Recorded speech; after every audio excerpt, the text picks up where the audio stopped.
There was a guy sitting there waiting for his U-Bahn. He एक लड़का यहाँ बैठा अपनी ट्रेन का इंतज़ार कर रहा था। उसने मुझसे मुखातिब होकर रुकने का कहा।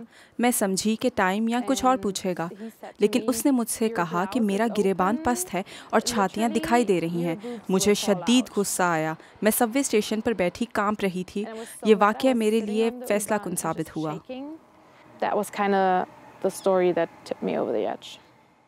फ्रांसी सरेआम छेड़छाड़ को रोकना चाहती हैं। इस मकसद से उन्होंने इंस्टाग्राम पर एक अकाउंट बनाया जिसका नाम कैट कॉल्स ऑफ बॉन है। लोग हिरासगी के तजुर्बात उन्हें भेजते हैं और फिर फ्रांसी ऐन उस मकाम पर जाकर चौक की मदद से जो कुछ हुआ वो लिख देती हैं।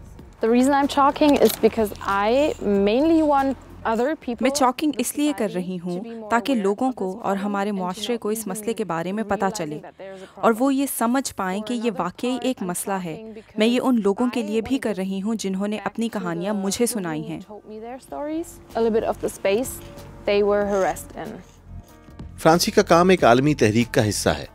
चौक बैक के उन्वान तले एंटार्क्टिका के अलावा तमाम बर्रे आज़मों में ख़वातीन इसी तरह अपने तजुर्बात लिख कर बयान करती हैं। मैं जब लिख रही होती हूँ तो चंद लोग पढ़कर यकीन ही नहीं करते कि ऐसा वाकई हुआ है। फिर मैं बताती हूँ कि हाँ, ऐसा हो चुका है और रोज़ाना होता है।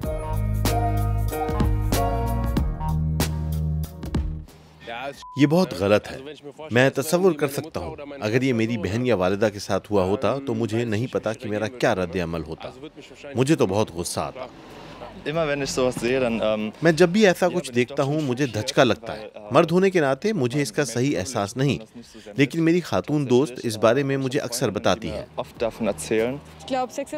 जिन्स की बुनियाद पर निशाना बनाया जाना आज भी बहुत बड़ा मसला है। मैं जब भी रात गए तक बाहर होती हूँ मुझे डर लगता है। अवामी मकामात सबके लिए यकसा नहीं। सन 2018 में 5 यूरोपीय मुल्कों में कराए गए एक मुताले में ये सामने आया कि 65% खवातीन को सड़क पर सीटी मारकर छेड़ा या हिरासा किया गया। कैट कॉलिंग या सड़क पर छेड़छाड़ इस वक्त जर्मनी में गैर कानूनी नहीं है, लेकिन इस ज़िम्न में एक पिटीशन पर हजारों दस्तखत के बाद फ्रांसी पुरुमीद हैं कि जल्द इसे कानूनन ममनू करार दे दिया जाएगा।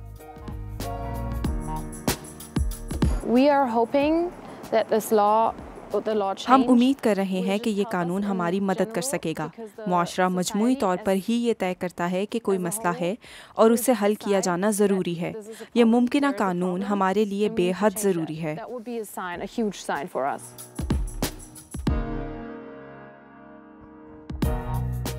फ्रांसी रोजमर्रा की जिंदगी में हिरासगी को अपने तरीके से चैलेंज कर रही हैं। वो एक ऐसा मुस्तकबिल चाहती हैं जिसमें खवातीन अवामी मकामात पर खुद को महफूज महसूस कर सकें।